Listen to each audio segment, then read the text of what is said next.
एक तरफ क्रूज से मिसाइल चली, एक नहीं, दो नहीं, तीन नहीं, बस गिनते रहिए। टारगेट पर यूक्रेन के कई शहर हैं, मिसाइल आती है और फिर ज़ेलेंस्की का एयर डिफेंस सिस्टम एक्टिव होता है और फिर एक ही वार में पुतिन की एक दो नहीं, कई मिसाइलों को आसमान में ही खत्म कर देते हैं ज़ेलेंस्की।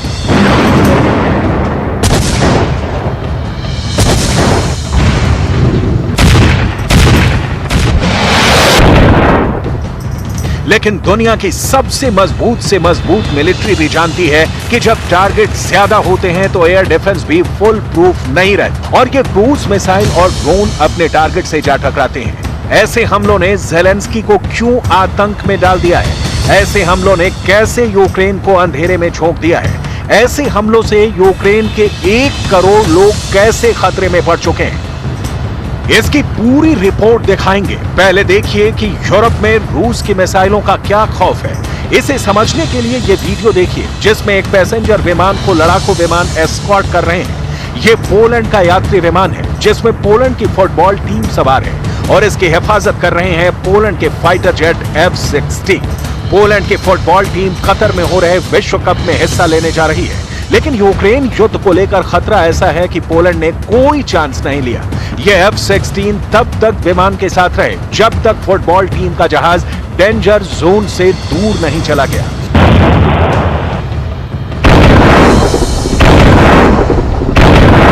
ऐसे विमानों को खतरा क्रूज मिसाइल से नहीं बल्कि एयर डिफेंस मिसाइल से होता है और पोलैंड पर जब से यूक्रेन की एयर डिफेंस मिसाइल गिरी है तब से पोलैंड भी बहुत ज्यादा दहशत में है। ये कीव में माइकल्स गोल्डन डूम्ड मोनेस्ट्री है और यहाँ करीब में खड़े ज़ेलेंस्की के टैंक देखिए, ज़ेलेंस्की की बख्तरबंद गाड़ियां देखिए, हर हथियार पर बर्फ जम चुकी है। ऐसे में अगर पुतिन ने ज़ेलेंस्की के बिजली घरों को तबाह किया तो ज़ेलेंस्की के साथ उनकी जनता के लिए जीना मुश्किल हो जाएगा। यूक्रेन में रूस की क्रूज मिसाइल और ईरान के ड्रोन ने ऐसा कहर मचाया है कि ज़ेलेंस्की के सिस्टम का पुर्जा हिल गया है। कीव और खार्किव जैसे शहरों में यूक्रेन ने ऐसे हमले नहीं देखे थे और फिर हर तरफ ब्लैकआउट हो गया क्योंकि पुतिन ने ज़ेलेंस्की की पावर ग्रिड को टारगेट करना शुरू कर दिया है। खेरसॉन हारने के बाद से ही पुतिन की मिसाइलों और ड्रोन ने जो तबाही मचाई है उसके आगे ज़ेलेंस्की बेबस हो गए। यूक्रेन के 50% पावर स्टेशन पूरी तरह खत्म हो चुके हैं और 1 करोड़ से ज्यादा लोग बिना बिजली के जीने को मजबूर हैं। मिसाइल और ड्रोन अटैक ने यूक्रेन के शहरों को इतना नुकसान पहुंचाया जिसकी भरपाई करना मुश्किल हो रहा है क्योंकि इस बार यूक्रेन पर रूस का हमला गुस्से में नहीं बल्कि पूरी प्लानिंग के साथ किया गया हमला था और रूस की मिसाइलों ने उन्हीं जगहों पर तबाही मचाई जहां से यूक्रेन के लोगों को बिजली की सप्लाई होती है। या यूं कहें कि रूस ने जितनी भी मिसाइलें दागी उनके निशाने पर यूक्रेन के पावर प्लांट थे। यूक्रेन ने आरोप लगाया कि रूस के मिसाइल अटैक में उसके 15 पावर प्लांट को निशाना बनाया गया जिसकी वजह से अलग अलग शहरों में 70 लाख से ज्यादा घरों में बिजली गुल हो गई। जैसे जैसे मिसाइलों के धमाकों से यूक्रेन के पावर प्लांट तबाह होते गए वहां के शहर अंधेरे में डूबते गए। खेरसॉन में बाजी पलटने से बौखलाए पुतिन लगातार हमले कर रहे हैं। यूक्रेन को बार बार अपने शहरों में अलर्ट जारी करना पड़ रहा है। पुतिन के मिसाइलों और ड्रोन ने जिन इलाकों में तबाही मचाई है वहां जैसे लाइफ लाइन ही काट दी गई है। नतीजा ये हुआ कि Kyiv, Zhytomyr, Chernobyl, Lviv, Odesa, Kharkiv, Zaporizhzhia और नीप्रोपेट्रोव्स्क जैसे इलाके अंधेरे में डूब गए हैं। ये वो शहर हैं जो यूक्रेन को चलाने के लिए वहां की धड़कन माने जाते हैं। पुतिन ने यहां ऐसा पावर कट लगाया है कि ज़ेलेंस्की कुछ नहीं कर पाए। हालांकि यूक्रेन ने दावा किया है कि उसने पश्चिमी देशों से मिले एयर डिफेंस सिस्टम को बड़ी संख्या में तैनात कर दिया है। यह भी बताया गया कि अगर रूस ने फिर मिसाइलों से हमला किया तो उसे करारा जवाब मिलेगा क्योंकि एयर डिफेंस सिस्टम उन्हें आसमान में ही मार गिराएंगे। यूक्रेन ने कीव, चेर्निहिव, पोलतावा और चरकासी समेत कई शहरों में घातक एयर डिफेंस सिस्टम को एक्टिव करने का दावा किया। ये शहर उन 7 शहरों में शामिल हैं जिन पर एक रोज पहले ही रूस के खतरनाक हमले होने का आशंका जता दिया गया था और उसके कुछ घंटे बाद ही उसने भीषण हमला बोल भी दिया था। यूक्रेन की 50% बिजली पावर सप्लाई वाला सिस्टम पूरी तरह तबाह हो चुका है और इसे लेकर ज़ेलेंस्की ने पूरी दुनिया से जो शिकायत की है उसके एक एक शब्द पर गौर करने की जरूरत है।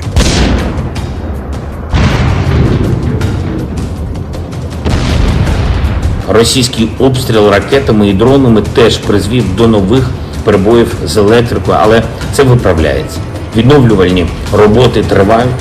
Така форма терору не дасть Росії нічого навіть зараз, коли ми ще не маємо достатньої кількості систем ППО.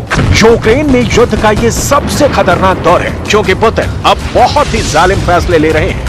वो इसी तरह जेलेंस्की को पूरी तरह घुटनों पर लाना चाहते हैं और फिलहाल पुतिन ने जेलेंस्की की राजधानी कीव पर बमबारी करके उनके बंकर को भी गुप्त अंधेरे में रखने का फैसला किया है। यही वजह है कि जेलेंस्की के बंकर को जनरेटर से अब 24 घंटे पावर बैकअप दिया जा रहा है। जेलेंस्की अब सामान्य बिजली सप्लाई पर निर्भर नहीं रह सकते। जेलेंस्की का जनरेटर इस वक्त यूक्रेन के कमांडर स्ट्रक्चर की लाइफलाइन बन चुका है। ऐसा नहीं कि ईरानी ड्रोन से रूस के हमले और उनकी वजह से जेलेंस्की के इलेक्ट्रिक इमरजेंसी के बारे में बाइडन नहीं जानते। बाइडन की सेना की नजर पुतिन के हर ड्रोन पर है और उसके हर हमले पर है। बाइडन ये भी जानते हैं कि इस वक्त जेलेंस्की का बंकर वाला दफ्तर जनरेटर वाले पावर बैकअप पर चल रहा है। It's no surprise that after the Ukrainian liberation of Kherson, that Russia has gone down the path of attempting yet again to plunge Ukrainian civilians into darkness. But what the United States is going to do is going to continue to stand by the government and the people of Ukraine, and our commitment to our Ukrainian partners is unwavering.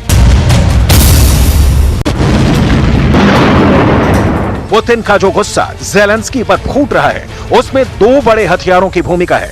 इनसे Zelensky भी बहुत घबराते हैं। Putin के दो सबसे खतरनाक hitman देखिए, पहली है कलिब्र मिसाइल और दूसरा है शाहिद 136 आत्मघाती ड्रोन। इन दोनों ने जेलेंस्की की बिजली काट दी है। दोनों हथियार 10 अक्टूबर के बाद से ही यूक्रेन में लगातार हमले कर रहे हैं और खेरसौन हारने के बाद पुतिन ने इनके हमले और बढ़ा दिए हैं। इसमें कलिब्र क्रूज मिसाइल के हमले तो बहुत ज्यादा खतरनाक माने गए। इस मिसाइल के अलग अलग वर्जन से पुतिन ने कीव और यूक्रेन के कई शहरों पर कयामत बरसाई। कलिब्र हर तरफ से लॉन्च की गई, बॉम्बर से लॉन्च की गई, समंदर से लॉन्च की गई और लैंड बेस्ड लॉन्चर से दागी गई। काला सागर से उठे इन मिसाइलों के बवंडर ने कीव को पूरी तरह हिलाकर रख दिया।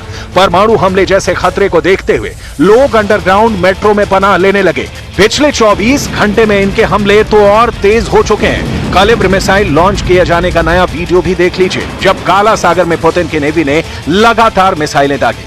पहली मिसाइल, दूसरी मिसाइल, तीसरी मिसाइल, ऐसे ही कई हमले लगातार किए गए। पुतिन का दूसरा सबसे बड़ा हथियार शाहिद 136 ड्रोन जेलेंस्की के लिए बहुत बड़ा सरप्राइज दिया था। पुतिन का ये हिटमैन तय टारगेट पर लगातार हमले कर रहे हैं। ये ऐसे सटीक और जबरदस्त हमले कर रहे हैं कि जेलेंस्की का कॉन्फिडेंस भी हिल चुका है। हालांकि जेलेंस्की अब तक इस बात को समझ नहीं पाए हैं कि पुतिन ने अभी तक अपनी पूरी पावर नहीं दिखाई है। वो चाहें तो कीव के साथ जेलेंस्की का घर, उनका बंकर और तमाम बड़ी सरकारी इमारतें धूल में तब्दील हो जाएंगी। Такий час, такі цілі, щоб завдати якнайбільше шкоди. Але ми, українці, допомагаємо одне одному, віримо в себе, відновлюємо усе зруйновано. Зараз можуть бути тимчасові перебої з електрикою, але ніколи не буде перебою з нашою впевненістю. कीव पर तमाम तरह की मिसाइल और सुसाइड ड्रोन के हमलों के बाद भी जेलेंस्की सुरक्षित हैं और खुलकर बयान दे रहे हैं। पुतिन को लगातार चैलेंज कर रहे हैं। ये बात साफ है कि पुतिन ने अभी उन्हें टारगेट नहीं किया है, लेकिन आगे ऐसा नहीं होगा, इसकी गारंटी तो पुतिन भी नहीं दे रहे। यूक्रेन की फौज के सामने रूस की सेना खड़ी है, लगातार हमले हो रहे हैं, तो दूसरी तरफ शहरों और रिहायशी इलाकों में जेलेंस्की के सामने ठप हो चुकी बिजली को ठीक करने का भी चैलेंज है। खतरा इसलिए भी बढ़ा है क्योंकि कड़ाके की सर्दी के वक्त अगर बिजली वाला सिस्टम ठीक नहीं किया गया तो जेलेंस्की का बंकर भी जम जाएगा, क्योंकि उनका जनरेटर भी कब तक चलेगा, इस बात का खतरा खुद जेलेंस्की को भी है। ड्रोन और मिसाइलों के हमले से बिजली ठप होने के बाद यूक्रेन के लोगों को कहा गया कि वो सुबह 7 से 9 बजे तक और फिर शाम को 5 से रात 10 बजे तक बिजली उपकरणों का इस्तेमाल ना करें। जब से पुतिन को ईरान वाले ड्रोन मिले हैं, कई झटके खाने के बावजूद उनकी फौज ने जबरदस्त कमबैक किया है। पुतिन ने ईरान को बस एक आवाज लगाई और अब नए 2500 हिटमैन यानी शाहिद 136 भी आने को तैयार है। Angreifen und wie sie töten. All das ist vollkommen inakzeptabel. Wir fordern ein sofortiges Ende der Gewalt. Wir fordern die Freilassung. पूरा यूरोप और नाटो ईरान के ड्रोन से घबराया हुआ है। जाहिर है पुतिन का नया ऑर्डर इन्हें और बेचैन कर देगा। पुतिन सर्दी से पहले या उसके बाद ही जेलेंस्की की राजधानी पर कब्जे का प्लान बना चुके हैं और पुतिन बार बार कह रहे हैं कि रूस इस बार कीव को बख्शेगा नहीं। ऐसे में क्या अगले सरप्राइज अटैक में ज़ेलेंस्की का बंकर पूरी तरह तबाह हो जाएगा? ज़ेलेंस्की के सीक्रेट अड्डे पर पुतिन के हिटमैन का हमला कैसे होगा? देखा जाए तो पुतिन का यह हिटमैन यानी ईरान का शाहिद 136 इस वक्त यूक्रेन का सबसे बड़ा सुपारी किलर बन गया है। Designated a total of 3 Iranian entities, including those manufacturing and delivering the UAVs supplied by Iran to Russia. That includes the Islamic Revolutionary Guard Corps Aerospace Forces. It also includes Codes Aviation, and Treasury is also designating Shahed Aviation Industries Research Center. We are designating these actions include third-party designations involved in the transfer of Iranian UAVs to Russia. Kherson हारने के बाद Putin ने gear change कर लिया है। Putin इस बार Zelensky को माफ नहीं करेंगे, ये सब जानते हैं। बस मौके का इंतजार है और वक्त तय होना है, क्योंकि पुतिन ने ईरान से 2400 नए ड्रोन लेने का ऑर्डर जारी कर दिया है। शाहिद 136 ड्रोन को लेकर ज़ेलेंस्की ने क्या कहा है, बहुत गौर से देखिएगा, क्योंकि उनकी बातों ने साबित कर दिया है कि ईरान के ड्रोन इस वक्त यूक्रेन को बहुत बड़ी चोट पहुंचा रहे हैं। इस बहुत बड़ी मुसीबत